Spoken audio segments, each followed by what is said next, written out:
심리학 이론 중에 애니어그램이라고 하는 이론이 있습니다. 헬라어로 아홉이라고 하는 숫자를 애니어라고 이야기를 합니다. 그리고 무게단인 그램을 합쳐서 만들어진 심리학 이론이 바로 애니어그램이라는 것입니다. 이 애니어그램에서 보면 인간은 본래 태어날 때 다 같은 본성을 가지고 똑같이 태어난다고 합니다.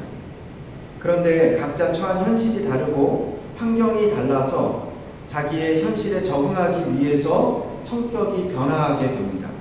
그러니까 환경에 맞게 각자의 성격이 형성이 되는 것이죠. 그러면서 대체로 9가지 성격 유형으로 나타난다. 이 이론이 바로 애니어그램이라고 하는 겁니다. 이 9가지 유형이라고 하는 것을 간단하게 설명을 하면 이렇습니다. 여러분 잘 들어보세요.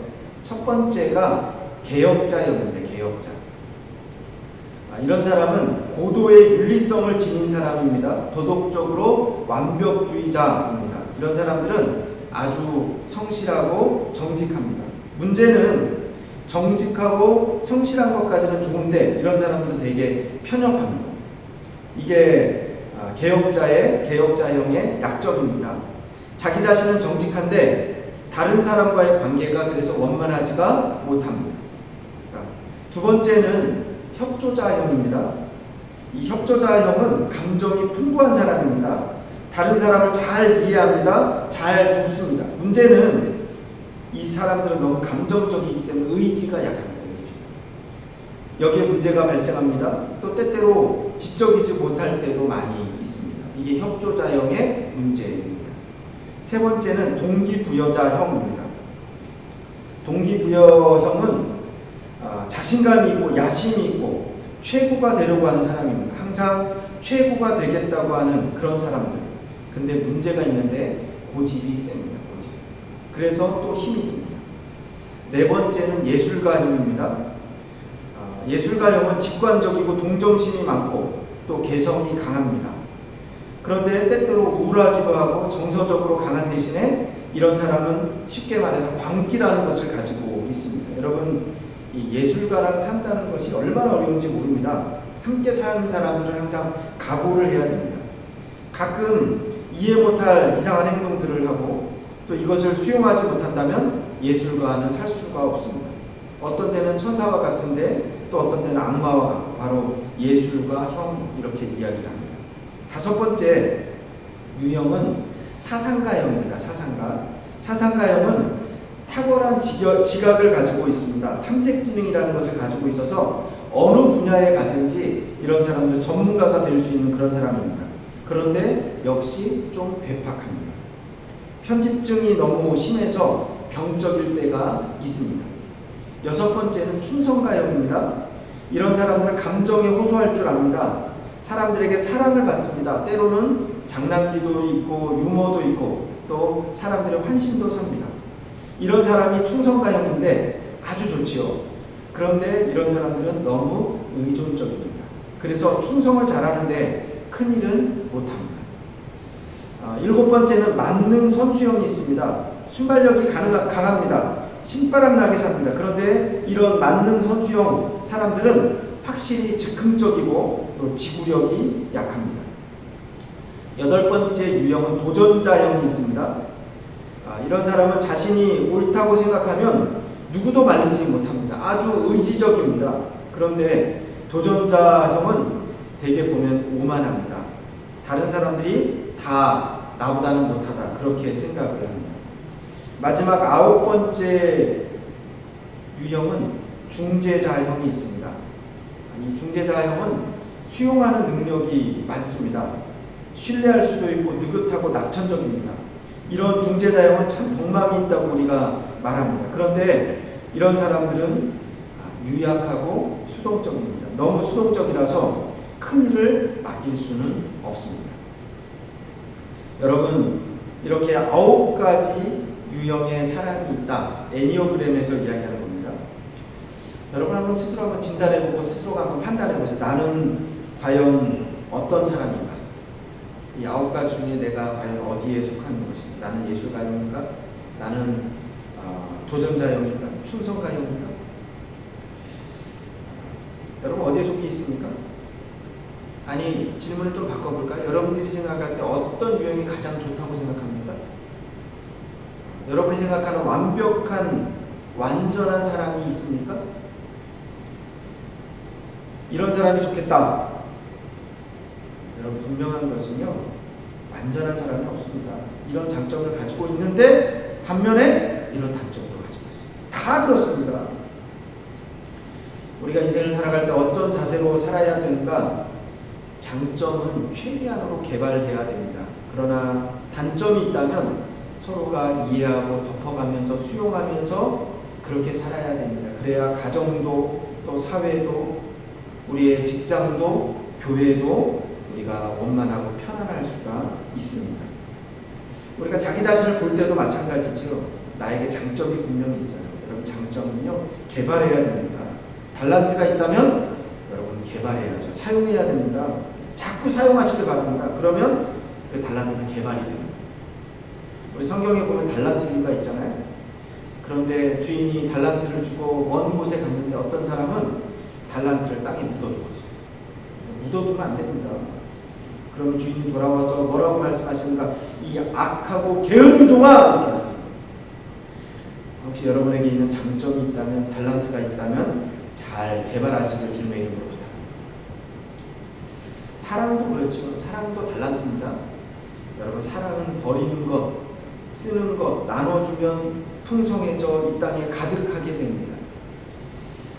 그러나 역시 마찬가지로 우리 모두가 단점이 있어요. 단점은 어떻게 됩니까? 단점이 있다면 노력해야 됩니다. 고치려고 노력해야 되겠죠. 다른 사람을 볼 때도 마찬가지예요. 여러분, 장점은 우리가 더 크게 인정해 줄 수 있길 바랍니다. 그러나 단점은 그 사람의 단점을 우리가 그대로 받아들일 수 있어야 돼요. 그게 지혜로운 사람입니다. 우리가 스스로를 한번 뒤돌아보았으면 좋겠어요. 우리는 예수 믿고 구원을 받았습니다. 예수님을 만나고 죄사함을 받고 하나님의 자녀가 되었습니다.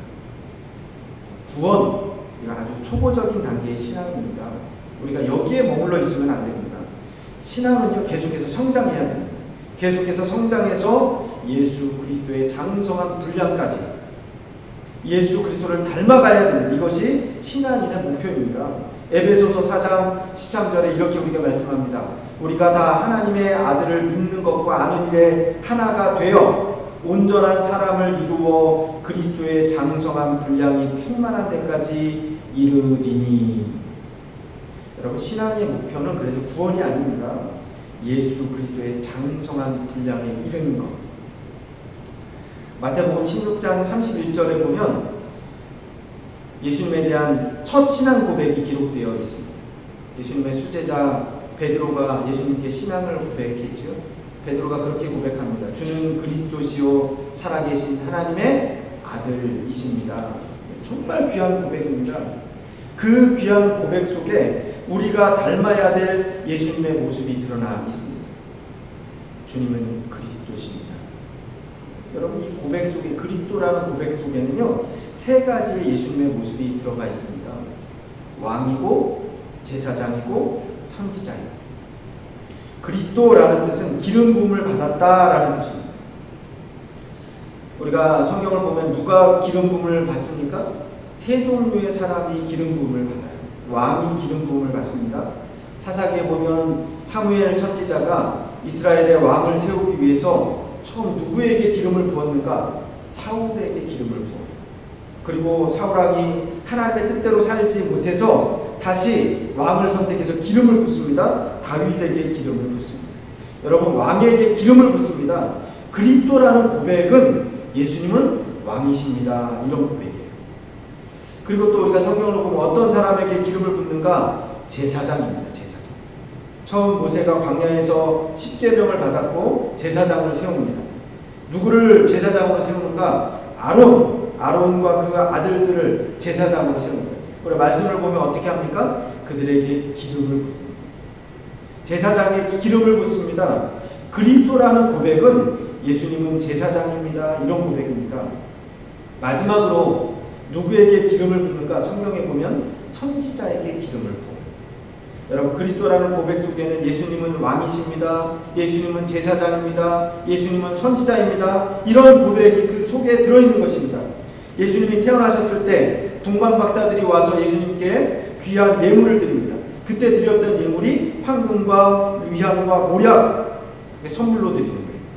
신학적으로 이 선물들을 해석할 때 그 의미는 예수님은 왕이시고 제사장이시고 선지자십니다. 이런 고백이 그 속에 들어있다고 이야기를 합니다. 여러분, 예수님은 왕이십니다. 예수님은 지금도 살아계셔서 우리와 우리의 심령과 이 세계와 역사를 주관하시는 분이십니다. 다스리시는 분입니다. 주님은 왕이십니다. 또 예수님은 제사장입니다. 십자가를 지시고 우리의 죄를 위해서 물과 피를 다 쏟고 제물이 되셨어요. 단번에 제사를 드려서 우리 모든 죄를 사하셨습니다. 예수님은 제사장입니다. 히브리서에 보면은 예수님에 대해서 완전한 제사장으로 그렇게 고백합니다. 단번에 영원한 제사를 드리셨다. 그렇게 고백합니다. 그런가 하면 예수님은 하나님의 말씀을 우리에게 가르치십니다. 율법에 대해서, 예수님 자신에 대해서 모든 것을 우리에게 가르치십니다. 동시에 가르치시기만 하는 게 아닙니다. 직접 본을 보이셨습니다. 행동으로 어떻게 살아야 되는가, 무엇을 위해서 살아야 되는가, 그리고 마지막으로 어떻게 죽어야 하는가, 그것까지 우리에게 보여주셨어요. 구약성경에 보면은 선지자가 어떤 일을 합니까? 하나님의 말씀을 선포합니다. 가르칩니다. 하나님의 축복을 선포하고 하나님의 징계를 선포합니다. 그리고 직접 그 본을 보여줍니다. 하나님의 사랑을 전하기 위해서 방탕한 여인 고멜과 결혼을 하고 아내를 얻어서 사랑을 합니다. 본을 보이는 것입니다. 여러분, 본을 보이는 삶, 예가 되는 삶, 이게 바로 선지자의 삶입니다.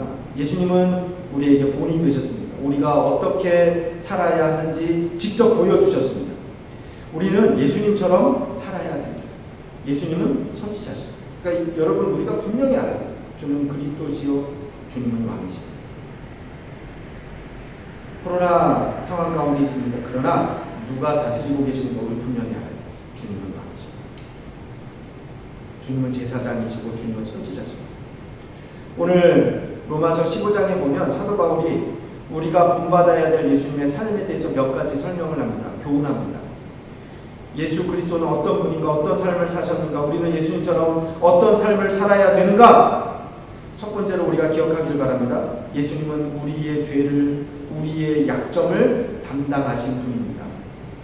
담당하셨다. 여러분, 아주 중요한 말씀입니다. 오늘 본문 1절에 보면요, 강한 자가 약한 자의 약점을, 약한 것을 담당하고 이렇게 기록했거든요. 우리 한번 1절 말씀을 한번 읽어볼까요? 로마서 15장 1절입니다. 같이 한번 읽어보겠습니다. 시작. 믿음이 강한 관계자는 마땅히 믿음이 약한 자의 약점을 담당하며 자기를 불쾌하지 않게 할 것이다. 예, 강한 자가 약한 자의 약점을 담당해야 됩니다. 누가 강한 사람입니까? 강자, 힘 있는 사람, 권력자, 정치가, 돈이 많은 사람, 아니면 진짜로 막 힘이 있는 사람, 육체적으로. 여러분, 이런 사람이 아닙니다. 오늘 말씀해 보면 진짜 강한 사람은 인격적으로, 성품적으로 강한 사람. 우리가 강자에 대해서 세 가지로 우리가 정리를 할 수가 있어요. 먼저는 강자는 어떤 사람이냐면 이해력이 있는 사람이 강자입니다. 이해력이 있는 사람은 이런 사람도 이해할 수 있어요. 이런 환경도, 저런 것도 다 넉넉하게 이해할 수 있어요. 이게 강한 사람입니다. 이해를 못하고 조그만 일에도 걸려서 넘어지고 오해하고 원수 맺고 절망하고, 여러분, 이건 약한 사람, 약한 거. 우리가 보통 속이 좁은 사람들을 그렇게 뭐라고 밴댕이 이렇게 됩니다. 여러분, 이게 약한 사람입니다. 약하면요 민감합니다. 알레르기 반응을 일으킵니다. 이게 약한 사람이에요. 그런데 강한 사람은 언제나 넉넉합니다. 놀랄 것도 없고 호들갑 떨지도 않습니다. 다 이해합니다. 언제나 상대방을 깊이 이해합니다. 항상 넉넉하죠. 여러분, 이런 사람이 강한 사람입니다.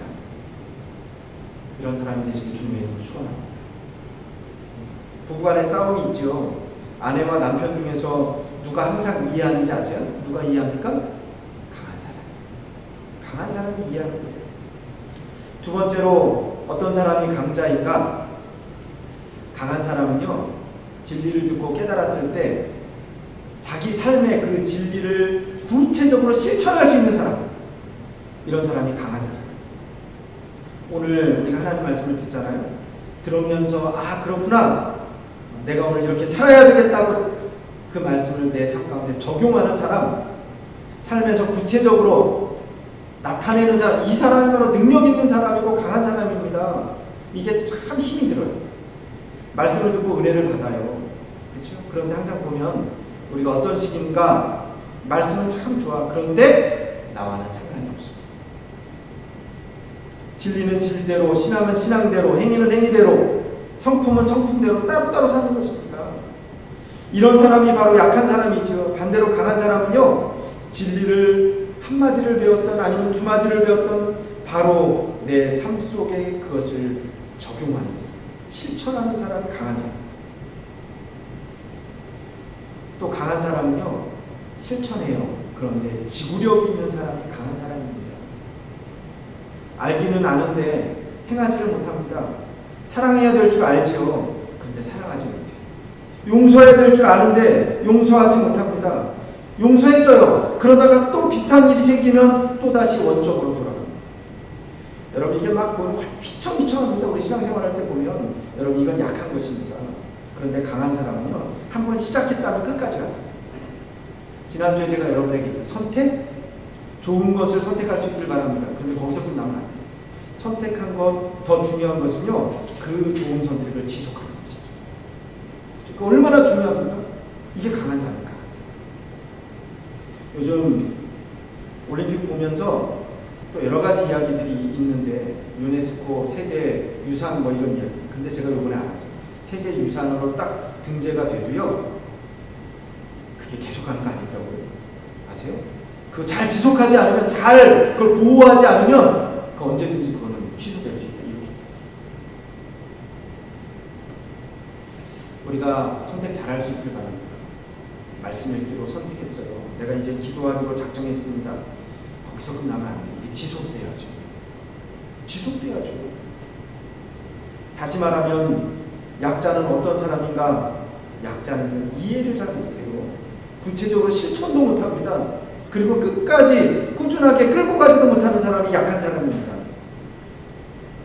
우리 주위에 연약한 사람들이 얼마나 많은지 모릅니다. 이 연약한 사람들을 어떻게 해야 됩니까?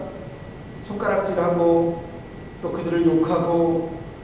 여러분, 오늘 말씀에 보면 강한 자가 약한 자를 이해도 못하고 실천도 못하고 꾸준하게 끌고지도 못하는 그런 약한 자를 담당하는 것입니다. 그 약점을 이해하는 것이 담당하는 것이지요. 나아가서는 내가 대신하는 거예요. 그 사람 대신. 약한 자의 약점을 내가 담당한다. 여기에 보면 담당한다는 말은요, 파스타제인이라는 헬라어를 씁니다. 이거는 짐을 진다는 뜻이에요. 짐. 그러니까 그가 못하는 짐을 내가 대신 진다. 여러분, 잘 우리가 들어서 알고 있는 구절, 이사야 53장.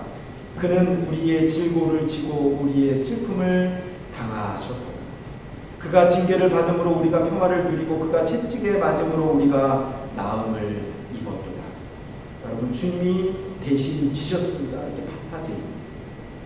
주님이 대신 내가 맞을 것을 주님이 맞으셨어요. 내가 받을 비방을 대신 받으셨어요. 그 성품이 바로 그리스도의 마음입니다. 그러니까 그리스도의 마음은요, 담당하는 것입니다. 책임을 대신 지시는 것입니다. 이게 그리스도의 마음입니다. 오늘 우리가 강한 사람이 약한 사람을 대신 질 수 있게 간절히 소원합니다. 두 번째로 오늘 말씀에 보면은요, 자기를 기쁘게 하지 아니할 것이다. 이렇게 말씀합니다. 1절에. 또 아울러서 2절에 보면 이웃을 기쁘게 하되 이렇게 기록되어 있어요. 우리 한번 2절 말씀 한번 읽어볼까요? 2절 한번 읽어보겠습니다. 시작. 우리 각 사람이 이웃을 기쁘게 하되 선을 이루고 법을 세우도록 할지니라. 수학 분야에 있어서 세계적인 명성을 가졌던 사람 중에 일본 사람이지만 기쿠지라고 하는 사람이 있습니다. 이 기쿠지 교수가 영국의 옥스퍼드 대학에서 공부를 했어요. 근데 수학 천재입니다. 수학 천재. 그러니까 항상 1등을 합니다. 영국 사람들, 백인들이 볼 때 기분이 나빠요. 자존심이 상합니다. 아니, 동양사 조그만한데 볼품도 없는데 우리 영국 사람들이 저 사람이 항상 1등을 하다니. 기꾸지가 항상 1등 합니다. 그리고 항상 2등은 누가 있냐면 브라운이라고 하는 영국 사람이 2등을 합니다. 그러니까 도저히 넘어서지를 못하는 겁니다. 그런데 마침 이 기꾸지가 독감에 걸렸어요. 아주 심각한 독감에 걸려 몇 주 동안에 학교에 나오지 못합니다. 그때 영국 사람들이 다 생각합니다. 아, 잘됐다. 이제 이게 기회다, 기회. 이번 학기는 시험을 보면 당연히 브라운이 1등을 하겠고 우리 영국 사람이 1등을 하겠다 이렇게 생각을 했어요. 그런데 학기 말에 시험을 봤는데 또다시 기꾸지가 1등을 했어요. 어떻게 됐는가 막 궁금해. 알고 보니까 이 브라운이 매일매일 강의를 들으면 그 노트를 가지고 이 기꾸지를 찾아가서 자기가 들은 그대로 다 강의를 해주고 매일같이. 왜 그랬는가 물어봤더니 그 브라운이 그렇게 돼요. 나는 감기로 인해서 당신이 1등에서 떨어진 것을 원치 않습니다. 남을 기쁘게 하고 그래서 도와주고 이해해주고 참아주고 기다려주고 여러분 그것이 남을 기쁘게 하는 비결입니다. EQ라고 하는 말을 우리가 너무나 잘 압니다. 감정지수라고 하죠. 그렇죠? IQ는 지능지수 이렇게 얘기하죠. 감정지수는요, 내가 내 감정을 잘 알고 이해하는 게 감정지수입니다. 아이들 키우다 보면요, 어떤 때는 아이들이 입을 막 삐죽하고 나와 있을 때 있어요. 그러면요, 우리가 너 화났지? 너 삐졌지? 그러면 뭐라고 해요? 2개. 아니요? 이런 아이들이 있지만 또 뭐라고 하면 삐졌어요! 그런 애들이 있어요. 여러분, 이런 아이가 사실 EQ가 좋은 겁니다. 지금 내 감정이 어떻다는 것을 알아야 됩니다. 그 모르는 것, 이건 EQ가 떨어지는 겁니다. 내가 내 감정을 알아요. 근데 거기서 끝나면 안 돼요. 그 다음으로는요, 그 감정을 스스로 다스릴 줄 알아야 됩니다. 그리고 그 다음에 이것을 잘 표현할 줄 알아야 돼요. 다른 사람의 감정을 내가 잘 수용할 줄도 알아야 되고, 그리고 모든 이웃과 관계를 원만하게 해결해 나갈 수 있는 사람, 이런 사람을 우리 뭐라 그러냐면 EQ가 발달한 사람, EQ가 높은 사람, 이렇게 이야기를 하는 겁니다. 여러분, 그리스도인은 그리스도를 닮아가야 됩니다. 우리 그리고 인간관계도 그래요. 뜨겁게 사랑하면 닮게 되어 있어요.